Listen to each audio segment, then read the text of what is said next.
Nothing will stop the return of the Sith!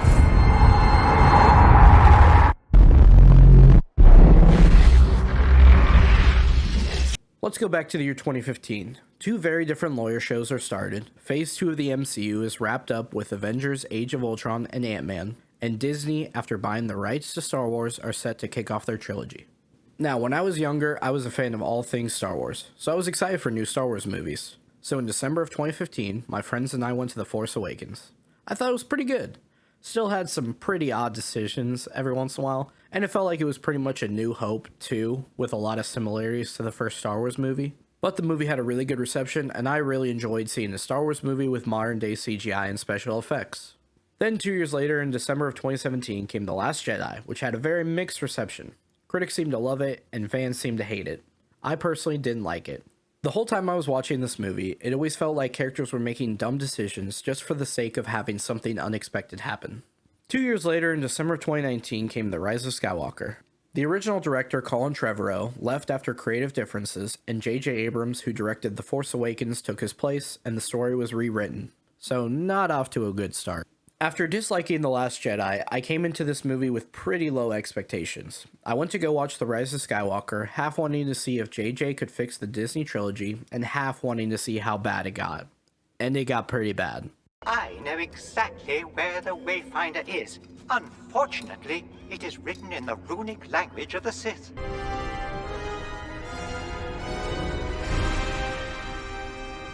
Somehow Palpatine returned. Now, there are plenty of videos that go really in depth on why these movies are bad, but not so many on how to fix the movies, so I thought I would offer my solution on how to improve them. But while I was rewatching the Disney trilogy for this video, I realized just how dirty Disney did John Boyega.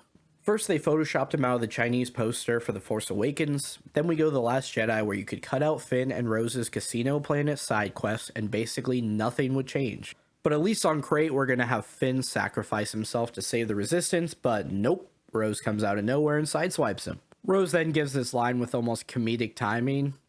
That's how we're gonna win. Not fighting what we hate. Saving what we love.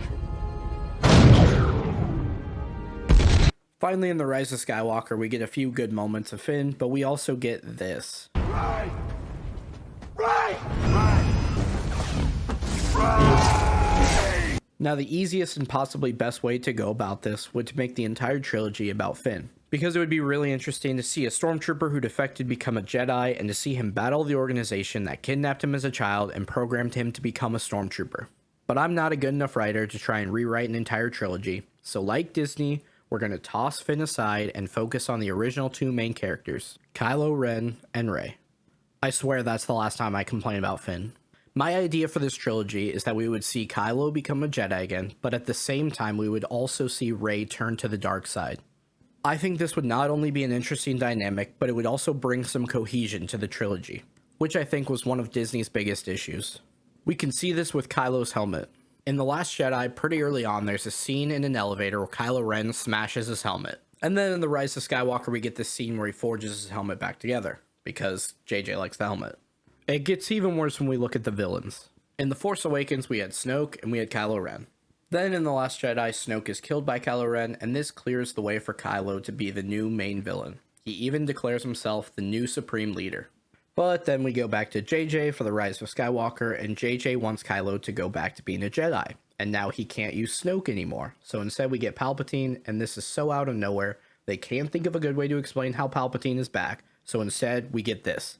Somehow Palpatine returned. To me, it has always felt like each director had a vision, and they often clash with each other. So, by having both main characters slowly turn from one side to the other would help unify the whole trilogy into one clear story.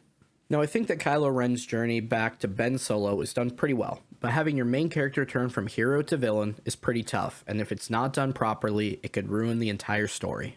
So after some thought, these are the things I would change to get a believable way for both Kylo and Rey to change sides. I'll be trying to stick to how things originally were as much as I can. We start with the first movie. This is the most well-received movie, so the only major change will be that we are getting rid of Snoke. The whole Snoke is really a clone controlled by Palpatine is really confusing, so we're just going to get rid of that and have Palpatine be Kylo Ren's master from the start. I thought The Force Awakens did a good job laying the foundation for the trilogy, and I liked the characters that were introduced along with their backstories, motivations, and journeys throughout the movie. I also thought the characters from the original trilogy like Chewie, Han, and Leia were used pretty well. So besides our one big change, everything else will go exactly like it did in The Force Awakens. Let's go to the next movie. First, I really liked the dyad dynamic that connected Rey and Kylo Ren.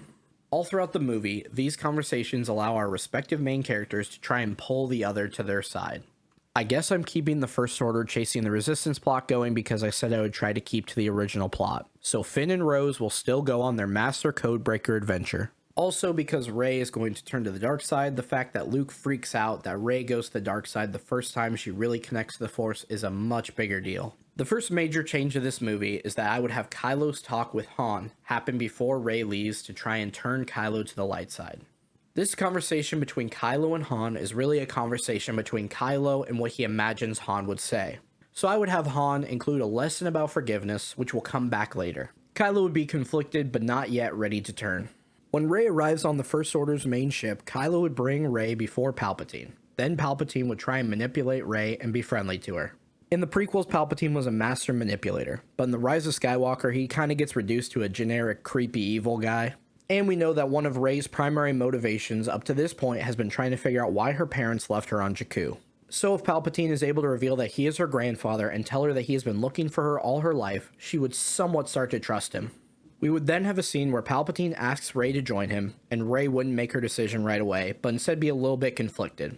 Before Rey could give an answer, the holdo maneuver would happen. Both Palpatine and Rey would be hurt in the chaos, and it would be on Kylo to lead the First Order forces to try and take out the last part of the rebellion. Another change I would make is to have Luke come in person to Crate after Yoda gives him his pep talk. At Crate, Luke would still do his force projection, this time from inside the cave, to buy time for the Resistance to escape. And once Kylo realizes he is a fake, he would run into the cave where we would see Luke, who is there to hold off the First Order. Luke, tired from using force projection, would be beaten pretty easily by Kylo. I would end the duel with Kylo and Luke being in similar positions to this scene, but flipped.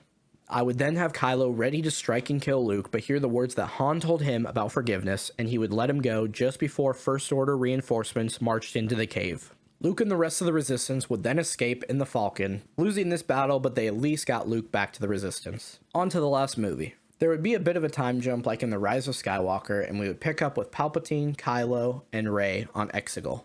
Palpatine would reveal his armada of Star Destroyers and explain with this fleet he could ensure order throughout the galaxy. We would then have Leia reach out to Kylo and have a talk with him. This talk would be the final push that Kylo needed to turn to the light side, and he would become Ben Solo again. Leia would sense that Ben was redeemed and had turned back to the light side and would ask Ben to join the Resistance, revealing the location of their base. But the effort of talking across the galaxy would kill Leia. Ben would go to Rey and try and get her to join him on his journey to the Resistance, only for Rey to reveal that she had been turned to the dark side. They would have a small duel with no real winner, and Ben just running away once he realizes she is no longer on the light side. Ben would fly to the Resistance base with information on the Star Destroyer fleet. Pretty much everyone in the Resistance would think this is some sort of trap and not trust him, but Luke would speak up for Ben, explaining that he could have killed him on Crate but decided to let him go.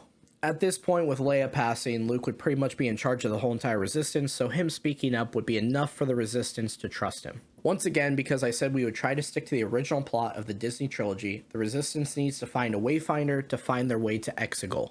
So we will get pretty much the same plot of going on a scavenger hunt to find a Wayfinder, but this time we're having Rey and Ben switch places. At first, Poe and Finn will be really suspicious and hostile towards Ben, but over the course of their journey, they will start to like and trust him. We would still have the dyad conversations, but this time Ben would basically be begging Rey to come back to the Resistance, and Rey would refuse. Finally, for the last act, we would still get Finn, Poe, and the rest of the Resistance trying to take out the nav towers so the fleet of Star Destroyers couldn't take off. While that is happening, Ben and Luke would battle Rey and Palpatine. I don't think it would make sense for Rey to turn to the dark side just to turn back to the light side, so unfortunately no last minute redemption for Rey. We would have two epic battles going on concurrently. Luke versus Palpatine, and Rey versus Ben. The Skywalkers would beat the Palpatines, the reinforcements from the Outer Rim would show up, and the Resistance would win. I would then end the trilogy with Ben and Luke starting a new Jedi temple, and this kid from the casino planet being one of their first students.